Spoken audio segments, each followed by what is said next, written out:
exams are things like private tutors or like lots of you teachers from community or supplementary schools. So if you're going into a school to conduct a speaking test, you have to tell the school that they've got to write to AQA using that email address to ask permission, and then it's all recorded. There are a number of forms to be filled in, and also you can then make arrangements to go into the school to look at the confidential material. So you've got the role plays and the photo cards. You need to look at them before you actually conduct the speaking test, so you can make arrangements with the school to go in and look at the materials before you're going to be conducting the test. So all of that has to be documented and recorded.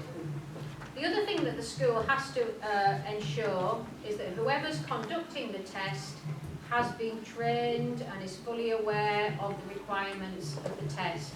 So for example, having looked at that PowerPoint that I gave you about the conduct of the test, that they're familiar with the specification. Because unfortunately in the past we've had examples of teacher examiners who are Punjabi speakers who are not familiar with the requirements of the exam. And that obviously disadvantages students, and we don't want that. We want to make sure that every student has the best possible ability to get good marks in a speaking test. And it's not done maliciously, it's just a lack of familiarity with the requirements of the test. So there's a process there that has to be followed. So that applies to any of you. If you're going into schools to do speaking tests for students, you need to, when you have contact with the school, tell them that they've got to write to AQA and get permission for that to happen. Okay? And if you've got any queries about that, just get in touch. Yeah? Just in case school doesn't take the permission and yes. exam is happened, yeah. What does happen? How do you deal with that? For example, school hasn't declared form. Yeah. They'll get a letter from AQA. Yeah. But you still accept the test here? We do, unless there are any sort of potential issues around it. Yeah. But it will be investigated. Yeah. Yeah. So we want to get it right, and this can be set up well in advance of the exams. Yeah. So I'm relying on you to spread the word about that. If you've got contact with other colleagues or friends, please make sure that they're aware of that as well, because it is very important. It's done to protect the integrity of the exam. So, conducting the speaking test. So, unfortunately, in 2019, some teacher examiners changed the script in the role play and or asked questions which weren't part of the script, and this invalidated students' responses. So in the role play, you're told very clearly that you have to follow the script that's given in the teacher's role. And if you don't, if you change it or make up your own script, then students will get 0 for the questions where you've changed it. And that's really important, because what we want to do is give every student the same experience. So if we said it's okay to write your own script, we know that you would all give different levels of help to students. So, this teacher over here might ask a very basic question, another teacher might ask one that gives lots of additional help to the students. So it's in the interest of fairness. So for the role play, you must stick to the script that's given in the teacher's booklet. In the unpredictable tasks, so that's the one that has the exclamation mark in the candidate and teacher role, it's good practice to ask those questions separately, because what we found in 2019 is that if you ask them together, sometimes students forget about the first part and only answer the second part. So if it's something like, where did you go and what did you do? You could say, where did you go? Oh, I went to the cinema. What did you do? I saw a film. And that makes sure that both pieces of information are given. If you say to them, where did you go and what did you do? They might just say, I saw a film. So they've missed the first part of the task. Okay? So it's good practice to ask those separately. Now the photo card, you are allowed to paraphrase the 2 unseen questions. So you'll remember in the photo card, the candidate has 3 questions on their card that they can prepare in the preparation time. And then there are 2 unseen questions that you ask.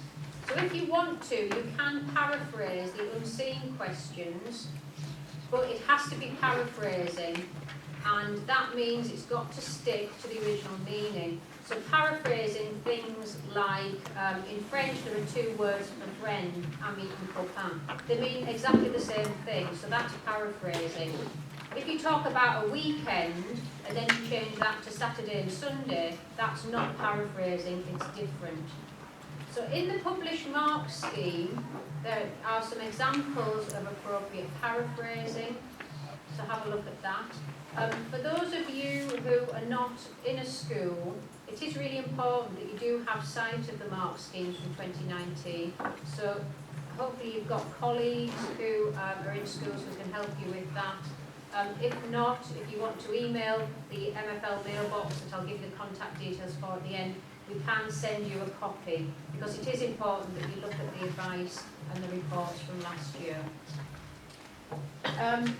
We don't tell you to paraphrase the questions on the student's card, because if you paraphrase those, then the student might think that you're asking them something different. So the questions on the card, you should always stick to how they're written. Sometimes the teacher examiners fail to ask all 5 questions in the time allowed. So in the photo card there are 3 prepared questions and 2 unseen questions, and you have to ask all 5. It's 2 minutes at foundation and 3 minutes at higher. So if a student's giving a very long response to one of the prepared questions, and you start thinking, actually, I might struggle to ask the 2 unseen questions, interrupt the student and ask the next question. Because they can't get a mark in the top band if you haven't asked them all 5 questions. Okay? And it's not that long, is it? 2 minutes or 3 minutes, it isn't that long. And sometimes students will all ask the same questions, and this is in the general conversation. It's really important that you tailor your questions in the general conversation to the interests and the ability of the student you're testing. So if you know that they're mad about sport or music or cinema, then it makes sense to ask them about it, because they've probably got lots to say. And you also want to think about, which are the topics in the specification that would suit this candidate in particular. So we know that some of the topics are more challenging than others. So we've got things like charity and voluntary work, haven't we, that some students might struggle to cope with. We've got things like the environment, which can often be a topic that some students find hard. So you're in control of the speaking test. So you choose the topics and formulate your questions to suit the ability of the student to get the best out of them. That's the really important thing.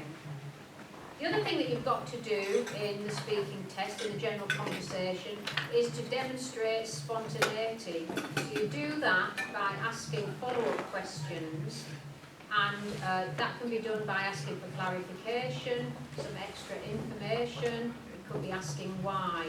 So there shouldn't be examples of teachers just using the same questions with every candidate. That's not the best way to get the best performance out of your students. So by all means have a list of starter questions, that's absolutely fine, but really what you should be doing is then following up on what the candidate has said and then taking the conversation into a slightly different direction.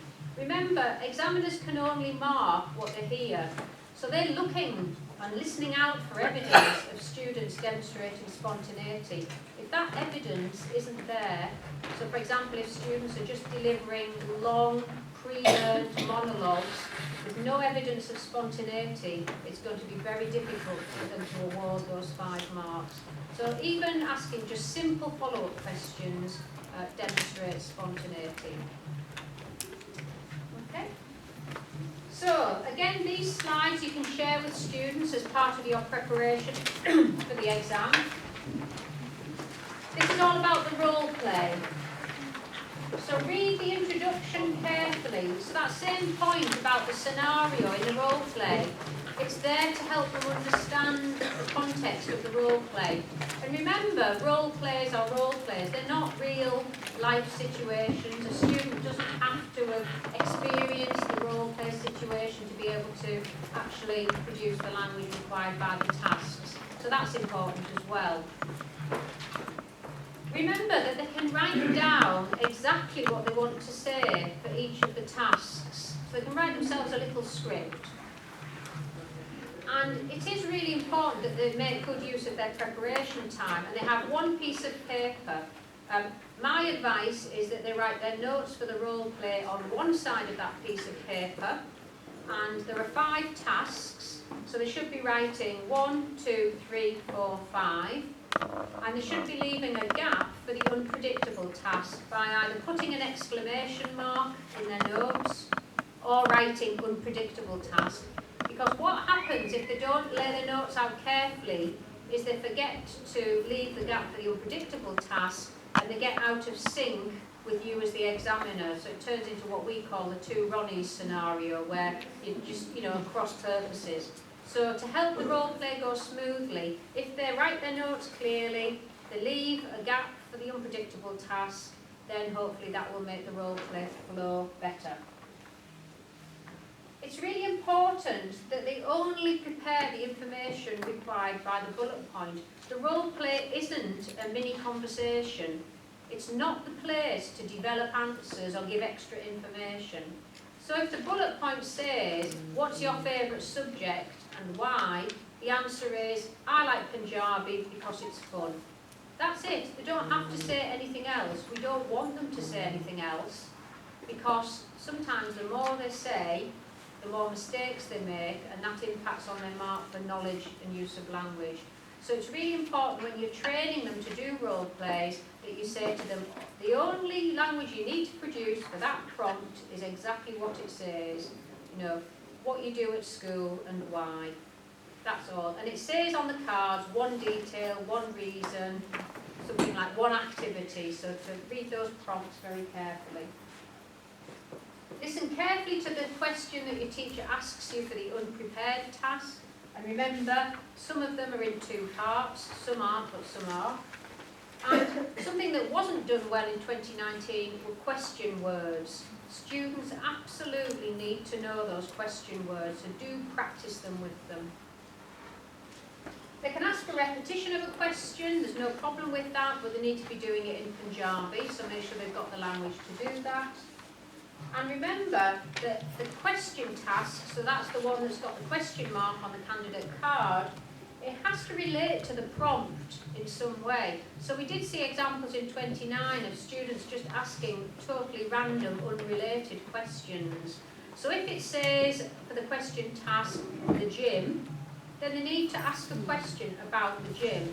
So it might be, do you go to the gym? Do you like the gym? Where is the gym? Is there a gym? What do you do at the gym? Anything to do with the gym. Some of the question tasks are a little bit more precise. So it might be something like car park where. So that's a very specific question. So there are 2 types of question tasks. So make sure students are familiar with both types and practice them. Okay, right, so this is some advice for students on the photo card. So again, share this with them. So what worked really well in 2019 is if students prepare answers of at least 3 sentences with a verb in each one for each of the 3 questions on their card. That seemed to work well in terms of providing enough information to get into the top mark bands, but also to fulfil the task in the time allowed without going over and running that risk of not being able to ask one of the questions. Remember, one of the prepared questions at foundation tier requires an answer in a time frame other than the present, and at higher tier they've got both past and present. Listen carefully to the unseen questions your teacher asks you, and it's not a problem if their answers to the unseen questions are less developed than their answers to the 3 that they've prepared. That's absolutely fine, there's no problem with that at all. So, remind them, if you interrupt them during one of their prepared answers because it's very long and you're actually thinking, I might run out of time, tell them in advance so that if you happen to do that on the day of the exam, they don't get all worried and think they've done something wrong. So just tell them, if I interrupt you while you're giving one of your prepared answers, it's to make sure that we've got time for the questions. Keep to language you understand. So there are no marks in this part of the test for complex language. We're only looking for communication. So the advice is keep it simple and clear. And again, they can ask for repetition. So the general conversation, again, some advice for students. Encourage them to vary their language structures and vocabulary as much as possible. So having a bank of adjectives, different ways of expressing opinions, these are all really good things for you to train them for. Train them to give and justify their opinions without always being asked. And that can be a really good starter activity that you take in the classroom. And be sensitive to the ability of the student that you're testing. So someone who struggles to describe their town is not going to be able to cope with the more challenging aspects of that theme. So things like, the impact of global warming. And, we do hear teacher examiners who ask really low ability students fairly complex and challenging questions. So, it's not a good idea. Make sure you tailor your questions to the ability of the student. Ask them questions that reflect their interests, as we've mentioned, and don't ask them all identical questions.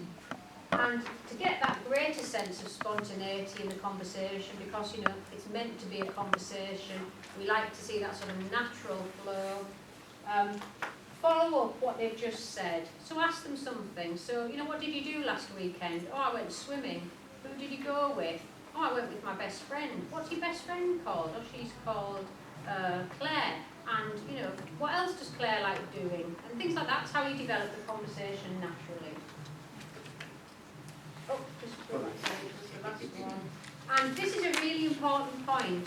Respond positively to what the students say, even if it's not very good, because that really does boost their confidence and encourage them. And when you're listening to an audio recording, it's you can hear in the student's voice when they think that they're doing well. So it sounds like a very small thing, but just making encouraging noises, making sure that they feel that they're doing well. That really does make a difference. Okay? Right, really important in the general conversation to keep a close eye on the time. So you'll know that in the general conversation you've got to cover two themes. The first theme is the one that the candidates have nominated that they want to talk about first. And remember, that's all they can do. They can't tell you which topics or subtopics. All they can say is, I want to talk about theme 1 first. And you've got to speak for at least 1.5 minutes at foundation on each theme, or 2.5 minutes on each theme. And if you don't, then there is a deduction of 2 marks. And that's to make sure that students all get the same chance. Remember, in the general conversation, the student has to ask you a question. And it's better to get them to ask you the question in their nominated theme for 2 reasons. One, they know what the theme is, so they can have a think about what they might want to ask you. And secondly, it makes sure that it falls within the time allowed, because in 2019 there were some examples of questions coming after marking had stopped, because examiners, when they get to the maximum length of time, they stop marking, and sometimes the question was asked by the student after marking was stopped. So it's a good idea to get that in the nominated themes, and also to make sure that you don't forget. So make sure it falls within the time allowed, or it won't be credited. And if the first question the student asks you doesn't make any sense, get them to ask you another. And you can prompt that by saying, is there anything you want to ask me? Yeah, and that's in the instructions. And remember, the maximum length of the general conversation is 5 minutes at foundation and 7 minutes at higher. Everything after that isn't marked, so that's why it's really important. So this is for students on the conversation. So ask your teacher a question during the discussion of your nominated theme to make sure you don't forget. Try to vary the language you use, so different ways of expressing opinions. Have a bank of different adjectives, that's really good for the writing paper as well. Try to use connectives to make your sentences longer and more complex. Remember, that's one of the elements of the criteria. Try to remember to give and justify your opinions without always being asked. And this is an interesting one, not to worry if they can't answer a question. So some students get very worried that you might ask them something that they can't answer. It doesn't matter if there are one or two questions that they can't answer, because their mark for the general conversation is across the whole of the two themes. So if there are one or two questions they haven't been able to answer, it's unlikely to have a big impact on their mark anyway. And obviously, as a skilled teacher examiner, if you've asked them something that they couldn't cope with, you will naturally ask them something a little bit more accessible, just to try and get the conversation going again. Work hard on pronunciation, because inevitably that impacts on communication. And again, they can ask for a repetition of a question. So there's a lot in the speaking test for you to take in, and there's a huge responsibility on you as teacher examiners to make sure that you enable students to, get the best possible mark that they can. So I would strongly advise you to look carefully at the conduct of the speaking test presentation that you've got a copy of today, and also look carefully at the instructions for the conduct, because again, there's some really specific things in there about what you need to do to make sure that you're not disadvantaging your students. So the reading paper. So the paper for paper 3, there are 3 sections to this paper. So section A is questions in English or non-verbal. Section B, questions in Punjabi or non-verbal. And section C is the translation. So that's from Punjabi into English. And unfortunately, again, in 2019, some students answered section B in English. So that's a real shame. So, it's really important that you flag up to them. They must look carefully to check which section of the paper they're in. And again, their answers are marked for communication only, so we're not looking for full sentences, and we're not worried if they're making spelling mistakes, as long as what they write communicates. So the reading paper is like the listening paper in that the questions are structured in peaks and troughs within a steady line of difficulty, so not to give up if they find something challenging. And of course, in the reading paper, it's much easier because they can obviously leave a question, go on to something else, and then come back to it if they've got some time. So it's not like the listening where once they've heard it twice, that's it. Again, 2/3 of the paper are higher tiers aimed at grade 6 and above. And students should always be encouraged to tackle the translation, because some elements of the translation will be easier than other questions in the paper. So the translation covers the grades that are available. So if it's a foundation tier translation, some of it will be targeted at grade 1, grade 2, grade 3, grade 4 and grade 5. So always advise them to have a go at the translation. And again, to practice a range of task types as part of teaching and learning, so they're familiar with what might come up on the day.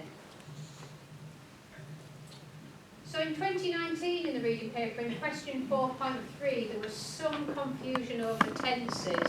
So when you're looking at these papers, you'll be using them as mocks with your students, no doubt. You either have done or you will be very shortly. This will be useful for you in terms of particular questions that they found challenging.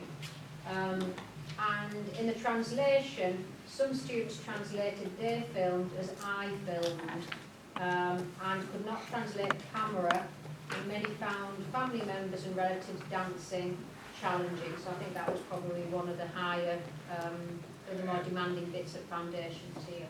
So it's always interesting to see which vocab items prove to be challenging in a particular series. And in high tier question 2.1, just under half of students came unstuck when they blamed young people for not checking their balance, instead of understanding that it takes 3 to 4 days for transactions to take place. And question 6.3 discriminated well, with some students selecting walking with his mum instead of going to the gym. So that's one that was obviously had quite strong distractors in it, and obviously the distractors distracted. And in question 9, higher tier, most students had high scores, but part 9.3 proved to be more challenging, with a small number not linking being an only child, with she has no brothers or sisters. So again, that's looking for a sort of higher level skill in terms of equating, not having any brothers and sisters means that you're an only child. So, at higher tier, what we will be using is testing things like which are the students who've got those really close reading skills, which are the students that can, draw a conclusion from what they've read or make an inference, so they're sort of higher level skills. So some advice for students on the reading paper. So read the rubric carefully to help them give sensible answers. Again, answer every question. Don't be leaving any answers blank. Have a go. Read the whole of the sentence to check that your first reaction's correct. So particularly those positive and negative type questions, making sure that they read everything. And not to copy whole chunks of the text. So students are clever because they know that the answers normally come in the order of the text, and sometimes they'll work out, the answer to this question is in this paragraph, but I'm not sure exactly what it is. So what I'll do is I'll copy out the whole paragraph on my one line in my answer book, and that's obviously not going to And sometimes when they're copying whole chunks, they include the wrong answer as well as the right answer. So it is important that they look carefully at the question. Again, only give one reason or one detail, and make sure they leave enough time to complete the translation. So there are 3 sections. There's some time management needed in this paper to make sure they can complete all 3 sections. So the translation into English, so the way that the translation is marked is that the original text is divided up into a number of sections, and they have to get the whole section correct to get the mark. So there's 1 mark for each section of the text. Hopefully you've seen this in specimen papers. But the most important point about this translation is they must stick to the original. They must be precise when they're doing this. So if it says, the dog, that's not the same as a dog. If it says too much, it's not the same to write very much. They've got to stick to that close original text. And that's where many students came unstuck because they were just quite careless in the way that they approached it. They need to translate the time frames correctly. So paying close attention to the original is really important. But there were some really excellent and precise translations, particularly at higher tier, which you'd obviously prepared students really well for it. Tell them to reread their work just to make sure they haven't missed anything out. Those little words, those quantifiers, things like that. And if you look at the published mark scheme for 2019, it's really helpful because it will give you this is an ideal answer, this is an acceptable answer, so there may be some other synonyms in there, different ways of expressing the same idea. And then the final column in the mark scheme is the reject column. And that is really useful to look at because you can see the sorts of things that weren't accepted and why. So it's really important that you look carefully at that. So moving finally to the writing paper. So foundation question 1. This is the task where they've got to write 4 sentences about a photo. And the most successful approach in this question is using a verb followed by something they can see in the photo. So there is a man, there is a woman, there is a table, there is a chair. This question should be an easy 8 marks for virtually every student. But unfortunately some students start to write things that are slightly more complex, and as soon as they do that it introduces some ambiguity and takes the mark to 1 out of 2. There are also some students, instead of writing 4 separate sentences, wrote on the first line, there is a man and a woman, so 2 marks, and then they don't answer any more of the sentences. So instead of writing there is a man, 2 marks, there is a woman, 2 marks, they just write it all on one line. So they should be writing 4 separate sentences, each sentence with a verb, and followed by a noun of something they can see in the photo. So keep it simple. And the same information won't be credited twice. So if they've written there are people, there is a park, and then they write there are people in a park, that's the same information. So they've got to write 4 separate things. They've got to refer to what's in the photo, not what isn't. The general opinion wasn't credited, so something like I like the photo, that wasn't credited because it's not about photo. The photo is black and white, that was another cracker. That's not credited. They've got to write something about what's in the photo. And if they write a single word, that's 0. So foundation question 2. So this is 4 bullet points. They've got to write something about every bullet point. And that's if they're wanting to get in a top band. But there's no need for equal coverage. So they're writing 40 words. So it doesn't matter if they write 6 words on one bullet and 12 words on another bullet. It doesn't matter. But they need to write something about every bullet. Everything a student writes is marked, even if it's more than 40 words. So the number of words is just there as guidance. But what's really important is we wouldn't want them to write 80 words for question 2 to find that they haven't got time to do the translation. So the number of words that we give in the question paper is there for guidance, but we really should be telling students to stick to roughly that number of words. Clarity of communication is important. So in this question, they're only required to use the present tense.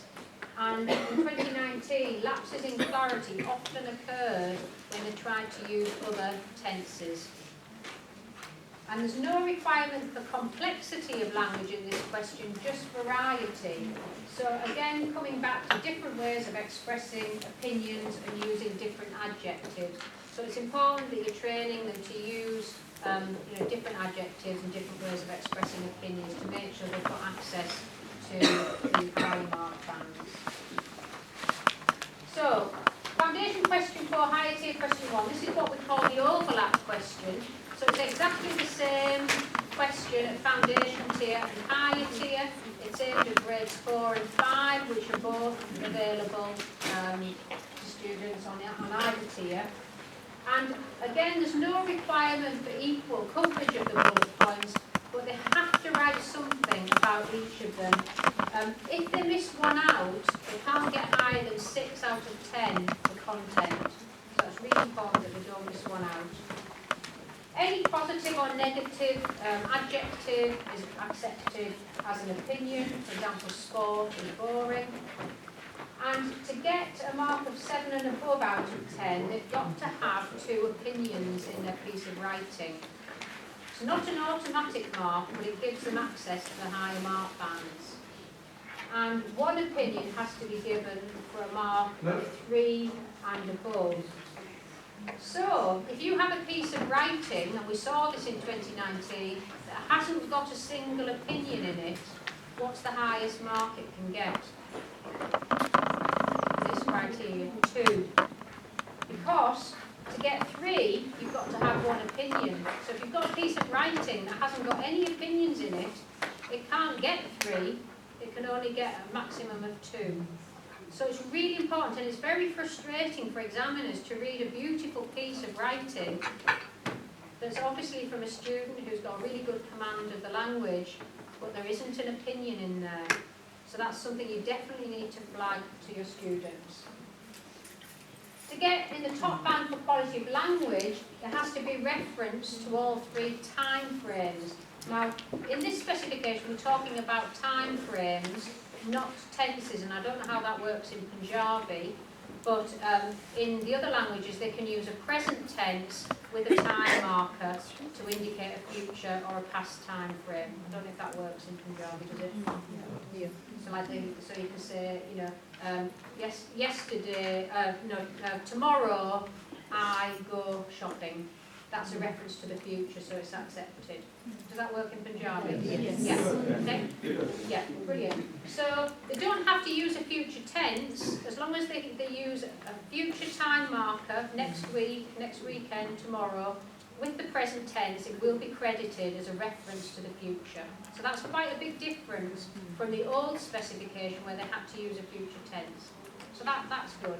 If they did use speak again. Yes. No, that's fine. That's wonderful, but it's not a requirement. And obviously, an ability to use tenses contributes towards complexity of language, doesn't it? So again, that's good for the language mark. And it's really important to focus on quality, not quantity, because unfortunately some longer responses introduce more errors, so that can impact on their marks. And also where those inaccuracies affect communication, then again that impacts on the content marks. So we're talking about quality, not quantity. But we do know that students can write far more than the suggested number of words, particularly those able students. And as I say, everything they write is marked. So in 2019, question 4.1, 1.1 was the more popular choice. It was on the topic of my city, which students are really familiar with. But remember, in this specification, they've got to respond to the exact requirements of the bullet points. That's really important. So reproducing some pre-learned language that doesn't relate to the bullet points in any way is not going to get credit. So sometimes, I'm not sure in Punjabi, but we did see some of the other languages where you'd have a question that was all about school, and then right in the middle of it there's something about the environment that has nothing to do with the task at all. They've just pre-learnt it and shoved it in, so that's not going to get credit. Oh, so just go back to that. And in questions 4.1 and 1.1, 4.2 and 1.2, the bullet point that targeted the future time frame proved problematic. So that's definitely something to look at when you're preparing them. That's the one that they struggled with. So higher tier question 2. So this is the one that has 2 bullet points. Again, they're compulsory, but they can write more about one than the other. So even if they wrote one sentence about one bullet point and the rest of their response was about the other one, that's absolutely fine, as long as they've written something about both. These bullet points are much more open-ended, but students have to relate what they've written to the bullet point in some way. So say, for example, the bullet point was all about holidays. Students might then introduce something about stress and healthy living, because some people go on holiday to reduce stress. So they've got, see what I mean? They've got to relate it in some way to the actual bullet point. Again, it's important to focus on quality, not quantity.